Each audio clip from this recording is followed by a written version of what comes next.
America और India ये चाहता हो कि अफगानिस्तान में खाना जंगी हो, वो चाहता हो कि चाइना के लिए ट्रैप बनाया जाए। चाइना की देखिए तरक्की की सबसे बड़ा सीक्रेट ये है कि आज तक वो किसी वार में नहीं फंसे। वो आज तक उन्होंने आर्मामेंट्स पे या अपनी आर्मी को इतना स्ट्रांग नहीं किया, सारे अपने एसेट्स, अपने सारी ताकत इकोनॉमी पे लगाई। हो सकता है कि ये एक ट्रैप हो जिसमें वो चाहते हो कि चाइना भी आए, अफगानिस्तान में फंसे, उसके बाद खाना जंगी में फंसे और they burn themselves, so America और दूसरी दुनिया के लोगों को कैचअप करने का टाइम मिल के जो वहां पर अफगान हुकूमत है, उन्होंने कहा कि नहीं, वो जो है वो बड़ी सही सिचुएशन में, इस वक्त सॉलिड सिचुएशन में है, और जो तालिबान है वो नहीं कर सकते, गलबा नहीं होगा उनका, वो अभी बहुत दूर है। मुझे ये समझ में नहीं आई कि वो दुनिया को बेवकूफ बना रहे हैं या वो खुद, उनको वाकई नहीं मालूम ये बात कि वहां पे इस वक्त क्या सिचुएशन है और कितनी बड़ी तादाद में वहां पर शहर के शहर फतह हो चुके हैं बाई तालिबान और आगे वो काबुल पहुंचने वाले हैं। क्या उनको इस चीज का इल्म नहीं? उनको बिल्कुल सारा पता है। उसकी वजह ये, वो या तो वो प्ले करना चाहते हैं ऐसे। यहां मैं ये अर्ज जरूर करना चाहूंगा कि इस वक्त अभी तक अमेरिका की सैटेलाइट पे सुप्रीमेसी है। वहां पे चिड़िया नहीं उड़ सकती अफगानिस्तान जब तक इनको इल्म ना हो सैटेलाइट पे। ये सारा कुछ देख रहे हैं। वहां पे एक डिस्ट्रिक्ट की मिसाल इनके पास मौजूद है जहां सिर्फ 4 तालिबान गाड़ी में बैठ के गए और district was given to them. इनको पता है कि अगले दिन, बल्कि मैं समझता हूं कि सुहेल शाहीन साहब ने टीआरडी के उन पे आके इंटरव्यू भी दिया, सुहेल शाहीन, और उन्होंने कहा कि we have taken over 85% of Afghanistan. तो अब वो इनके दावे देखें, इनका वहां से 90% विड्रॉल हो जाना, सारा कुछ कर जाना। अब मेरा मकसद, अब वो दरअसल इनके पास जिस तरह कहते तिफल तसल्लिया, एक दूसरे को बस बताना कि यार अच्छा, फिर साथ हिस्टोरिकल देखे, ओरिजिनली दिस प्रेस कॉन्फ्रेंस नहीं थी, this was admission of their defeat. अब उन्होंने बार बार ये एक और पॉइंट करते रहे हैं कि आज तक माजी में किसी ने अफगानिस्तान को यूनाइट नहीं कर सका। ये दरअसल एक एडमिशन है कि we even then fail in uniting Afghanistan. लेकिन उन्होंने खुद कहा है कि आज तक माजी में कोई भी जो पावर है, कोई भी यूनाइट नहीं कर सका अफगानिस्तान को, इंक्लूडिंग देमसेल्फ। तो उसमें असल में इस दफा इनको अंदाजा नहीं है चाइना और रशिया कितना सीरियस है। अंदाजा होगा, पता होगा, लेकिन सलाहियत नहीं है इस वक्त अमेरिका के पास। मिस्टर जयशंकर काफी दौरे कर रहे हैं, उनकी तो फॉरेन पॉलिसी इस वक्त बहुत ही, मैं देख रही थी, इतने दौरे कर रहे थे वो, फुल टाइम वो एक्टिव है वो लोग। तो वो ईरान भी गए और इसके अलावा रशिया में वो पहुंचे। तो और ईरान में आप जानते हैं कि तालिबान का वफ्द भी पहुंचा। तो आपको क्या लग रहा है कि वो इस वक्त उनका क्या, किस लिए वो इतने एक्टिव है और वो उनका स्टैंड क्या है, वो क्या चाह रहे हैं? उनका स्टैंड जो है, जयशंकर साहब को I know him very well. वो यहाँ पे इंडियन एम्बेसडर रह के गए हैं, मैं आई नो हिज कैपेसिटीज। मुझे उन पे अफसोस नहीं है। मुझे अफसोस है अपने मुल्तान वाले जो हमारे फॉरेन मिनिस्टर है, उनको चाहिए मुल्तान से निकले और पाकिस्तान को रिप्रेजेंट करें। वो मुल्तान पे अभी बैठे हैं। उसकी वजह यह है कि आप देखें, जयशंकर साहब गए वेरी वाइज उनकी तरफ से कि तालिबान के साथ रिलेशनशिप एस्टेब्लिश कर रहे हैं, वो आगे अपने फ्यूचर की बातें कर रहे हैं। हमारे जो है वो टिक के बैठ जाते हैं। हमें कश्मीर के ऊपर एक दौरा नहीं इनका, बल्कि तालिबान के साथ मिलना इनको चाहिए था कि अपने एहतजाज रिकॉर्ड कराते, कोशिश करते, ये मुलाकात ना होती। लेकिन वो तब होती चीजें जब आपकी फॉरेन पॉलिसी आपके सामने पड़ी हो, जब नेशनल इंटरेस्ट आपकी पहली प्रायोरिटी हो।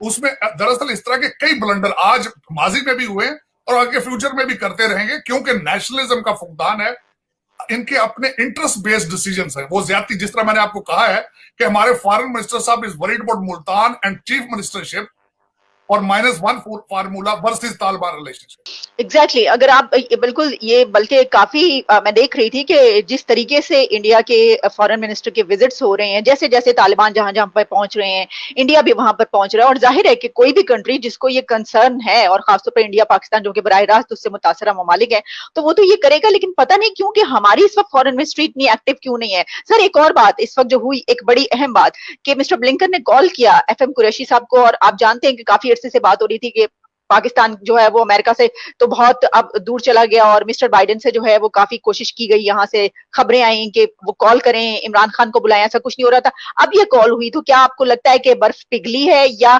कितनी अहमियत की हामिल है ये कॉल? मेरे ख्याल में देखिए, ये अमेरिका के, अगर टोनी ब्लिंकन के पॉइंट ऑफ व्यू से मैं समझता हूँ वाज अ वंडरफुल जस्चर कि वो एक विंडो अपनी ओपन रखना चाहते हैं। हालांकि हमारी तरफ से काफी कोशिश की जा रही है ब्रिजेस को जलाने की। जिस तरीके से पूरी कैंपेन हमारे प्राइम मिनिस्टर साहब ने पिछले पूरे 3 हफ्तों में की, उन्होंने हर जगह ऐलान जंग किया, बल्कि जाके उन्होंने कई जगहों पे आप उनकी असेंबली की आप स्पीच सुने, उनकी दूसरी चीजें सुने, तो जिस तरीके से उन्होंने हर जगह पे बैठ के अमेरिका को बैशिंग की उन्होंने, लेकिन मैं समझता हूँ it was a very wise from Tony Blinken side कि they wanted to keep the window open कि in case they need them for the withdrawal or any other thing in the region, so they wanted to keep the dialogue going on. लेकिन मेरे ख्याल में इससे आगे इसकी कोई हकीकत नहीं है. They have completely joined the Indian camp. वो ये समझते हैं, उनको बावर करा दिया गया है through the Indian diaspora, through the Indians living in America and from the India, that we are a better partner who will deliver you everything, who will deliver you not only Afghanistan, who will deliver you China. So इसलिए उनका जो है one sided है. पाकिस्तान के साथ मैं समझता हूँ it's wise from the Tony Blinken point of view to make a call to our foreign minister. मेरे ख्याल में इस काल से ज्यादा आगे नहीं जाएगी बात, क्योंकि हमारी तरफ से काफी सर्दमोरी है एक तो, और दूसरा जो मैं हमेशा ये कहता हूँ, ये गलत बात होती है कि हम प्रॉक्सी चीजों में, हम foreign countries, foreign super powers की जो उनके अपने हेटेड चीजें होती है उसमें इन्वॉल्व हो जाते हैं. वो कहते हैं, जिस तरह कहते हैं बेगानी शादी में अब्दुल्ला दीवाना, अब चाइना की मार्केटिंग और सेल्समैनशिप में हम ज्यादा बिजी हो रहे हैं. हम वो जिस तरह हमारे पहले परवेज मुशर्रफ साहब थे, वो मांगते कम थे अमेरिका, वो दे ज्यादा देते थे. इसी तरह अब चाइना इतना शायद वो ना मांगता हो, लेकिन हम उनके गीत, हम कम्युनिस्ट, आज चाइना का अपना रियासत मदीना का मॉडल छोड़ के अब कम्युनिज्म को हम सपोर्ट करते हैं, उसके बारे में उसके प्रचार करते हैं, उसके बारे में सारा कुछ करते हैं. लेकिन इतना नहीं करना चाहिए मेरे ख्याल में, बैलेंस रखने की कोशिश करनी. और दर हकीकत जिसको मैं सही डिप्लोमेसी समझता हूं कि आप करें जो आपकी मर्जी है, लेकिन ऐलान जंग न करें, आप उस वोकल ना हो इतना आप. लेकिन इस वक्त तो हम बहुत वोकल हो चुके हैं जी. इस हद तक वोकल हो चुके हैं कि हमने तो काफी बड़ी हमने कहा जी, जो अमेरिका है वो कंफ्यूज्ड है, इंडिया लूजर है, और हमें ये नहीं पता अभी तक कि पाकिस्तान किस जगह पे खड़ा है, यानी जो सिचुएशन है. तो साजिद तार साहब, आप क्या देख रहे हैं कि पाकिस्तान इस वक्त किस जगह पे खड़ा है? देखिए, अमेरिका से तो, जो मेरी राय भी यही है, बहुत से लोगों का यही कहना है कि जो अमेरिका है एक ऐसी सुपर पावर जिससे आपके बहुत अच्छे ताल्लुकात माजी में रहे हो, आप अलाए रहे हो, आपने इतनी बड़ी जो है वो जिहाद और जंगें लड़ी हो उनके कहने पर सब कुछ, और अब आप अचानक से अगर उनको छोड़कर उनकी बैशिंग शुरू कर देंगे, और उसके बाद आपको ये नहीं पता कि आगे मुस्तकबिल में क्या होने जा रहा है. और फिर ये कि आप फजाई अड्डों की भी बात है कि फर्ज कीजिए कि अगर सिविल वॉर वहां पे होती है, ये भी बताइएगा कि किस हद तक आप चांसेस देख रहे हैं, क्योंकि साजिद साहब आपने ये कहा कि वहां पर जो तालिबान है वो बेहतर है पहले से, तो आपको लगता है कि नहीं, कोई सिविल वॉर की कोई सिचुएशन नहीं होगी? इन दोनों में प्लीज बताइएगा.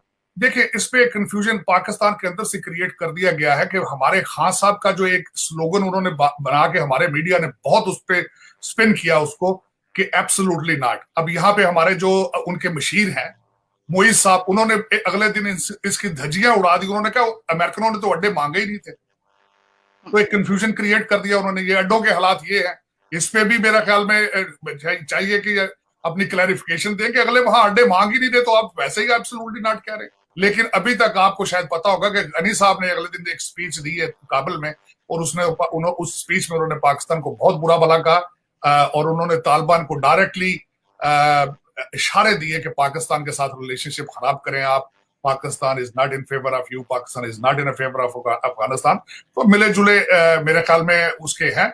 लेकिन देख, मेरे ख्याल में वहां पे जो है पता तो चलेगा 31 अगस्त के बाद, जब आखिरी जो इनका डील जो है दोहा में जो की, आखिरी अमेरिकन सोल्जर वहां से निकलेगा. इसके बारे में भी अभी मिला जुला है. आज मैंने एक आर्टिकल पढ़ रहा था कि 90%, पेंटागन ने कहा कि 90% withdrawal has taken place, only 10% is left. और यहाँ पे ये भी मेंशन करना चाहूंगा, 650 फौजी जो है काबुल में रहेंगे अपनी एम्बेसी को डिफेंड करने के लिए. अब देखें मजीद हालात किस तरफ जाते हैं, और वहां के हालात खराब होते हैं.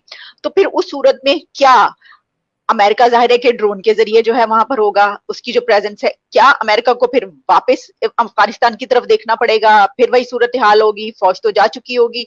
वो सिनेरियो आप कैसे देख रहे हैं कि America now has a capacity to deal with the insurgency और दहशतगर्दी थ्रू द ड्रोन्स और थ्रू जो है आपके शिप कैरियर, और उसके बाद इंडिया शायद लॉजिस्टिक सपोर्ट दे, शायद उसकी जरूरत ना पड़े, या और ऐसी चीजों से. और आपको यह भी पता होगा कि हमारा पेंटागन और हमारी यहाँ की सियासी क्यादत आज वाली जो बाइडेन एडमिनिस्ट्रेशन, ये कई दफा कह चुके हैं कि in case if that happens we will come back. और अच्छा, एक यहाँ पे ये भी मैं आपके देखने वालों को बताना चाहूंगा, एक सिनेरियो यहाँ पे ये भी है, एक ये भी लोग कुछ कहते हैं कि शायद अमेरिका और इंडिया ये चाहता हो कि अफगानिस्तान में खाना जंगी हो, वो चाहता हो कि चाइना के लिए ट्रैप बनाया जाए। चाइना की देखिए तरक्की की सबसे बड़ा सीक्रेट ये है कि आज तक वो किसी वार में नहीं फंसे। वो आज तक उन्होंने आर्मामेंट्स पे या अपनी आर्मी को इतना स्ट्रांग नहीं किया, सारे अपने एसेट्स, अपने सारी ताकत इकोनॉमी पे लगाई। हो सकता है कि ये एक ट्रैप हो जिसमें वो चाहते हो कि चाइना भी आए, अफगानिस्तान में फंसे, उसके बाद खाना जंगी में फंसे और they burn themselves, so America और दूसरी दुनिया के लोगों को कैचअप करने का टाइम मिल जाए चाइना के लिए। हो सकता है ये भी एक थ्योरी, यहाँ पे लोग इसके बारे में बात करते हैं।